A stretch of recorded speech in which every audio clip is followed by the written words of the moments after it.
kita harus swasembada energi dan sasaran kita akan 100% swasembada energi kita.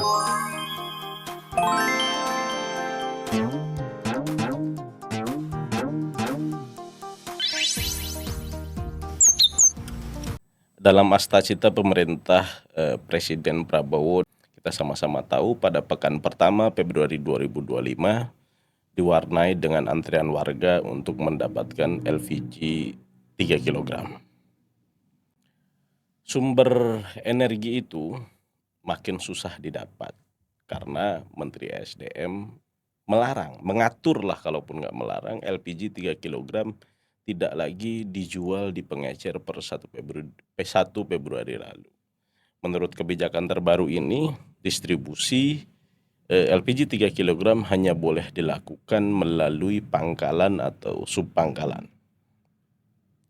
Tentu saja peraturan itu mengakibatkan antrean yang mengular di pangkalan.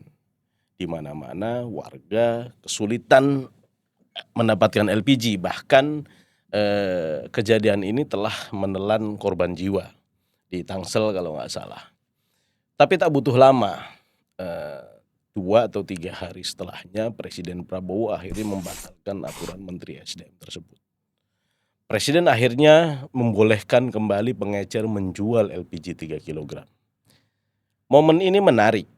Momen ini juga menjadi titik tolak bagi kita untuk melihat bahwa Presiden Prabowo memiliki perhatian yang besar pada sektor energi sebagai hajat hidup orang banyak. Ya, kita sama-sama tahu kalau hari ini energi melalui LPG merupakan urusan vital bagi bangsa Indonesia. Tanpanya, masyarakat Indonesia akan kelimpungan dalam melakukan aktivitas. Makanya terkait hal ini Presiden Prabowo memiliki mimpi besar, yaitu swasembada energi. Saking pentingnya urusan energi ini, pada saat pelantikan 20 Oktober yang lalu, Presiden menyebutnya dalam pelantikan tersebut, keinginan Presiden Prabowo untuk melakukan swasembada energi tersebut bukan tanpa alasan. Kita sama-sama cek ya. Kita juga harus swasembada energi. Dalam keadaan ketegangan, dalam keadaan kemungkinan terjadi perang di mana-mana, kita harus siap dengan kemungkinan yang paling jelek.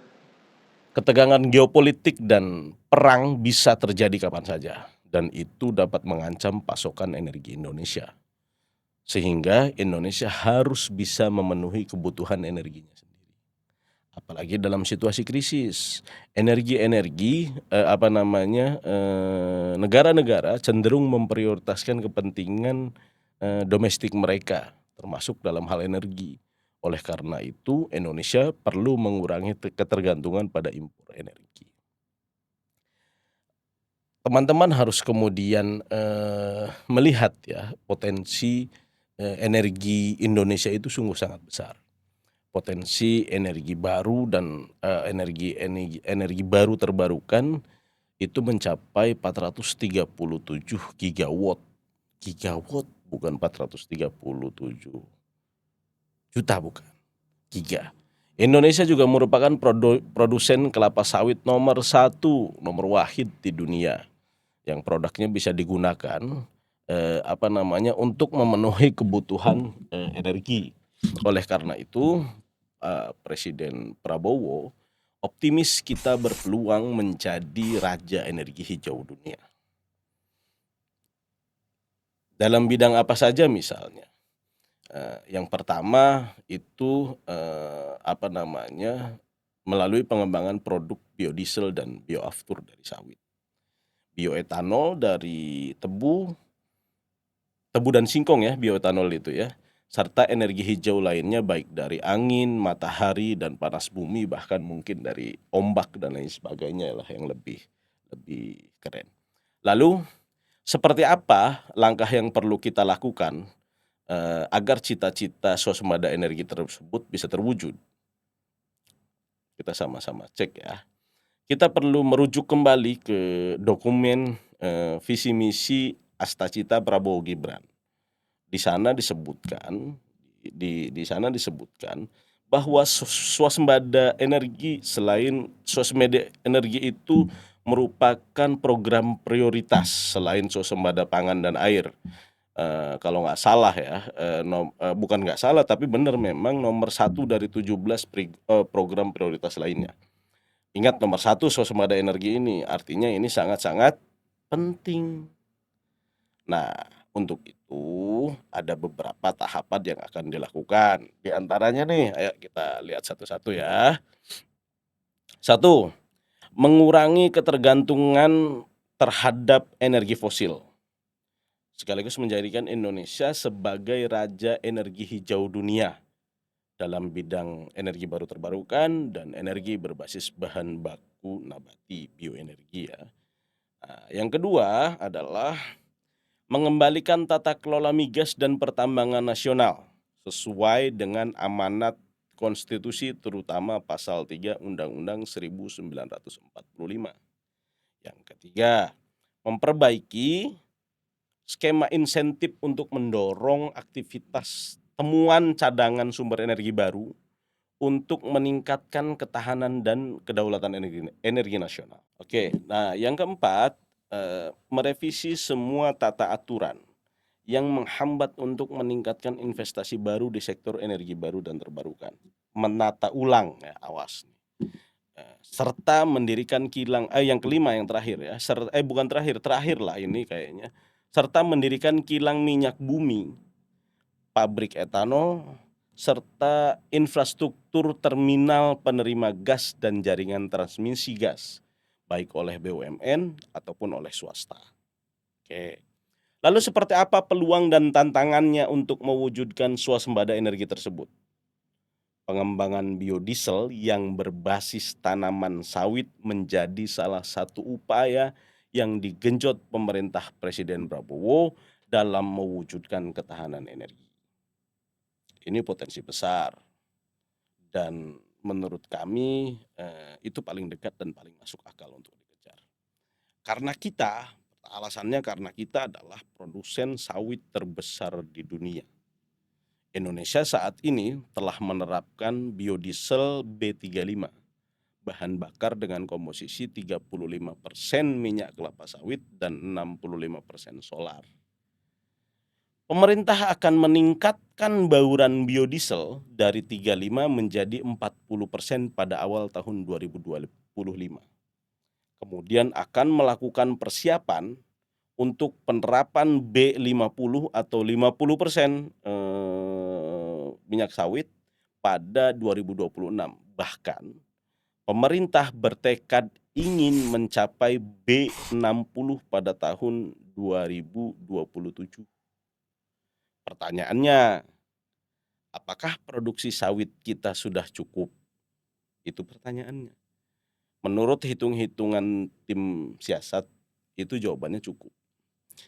Ini kenapa? Kementerian Pertanian menyebut Indonesia membutuhkan produksi minyak sawit mentah atau CPO itu sebanyak 20 juta kiloliter per tahun untuk memproduksi biodiesel B50.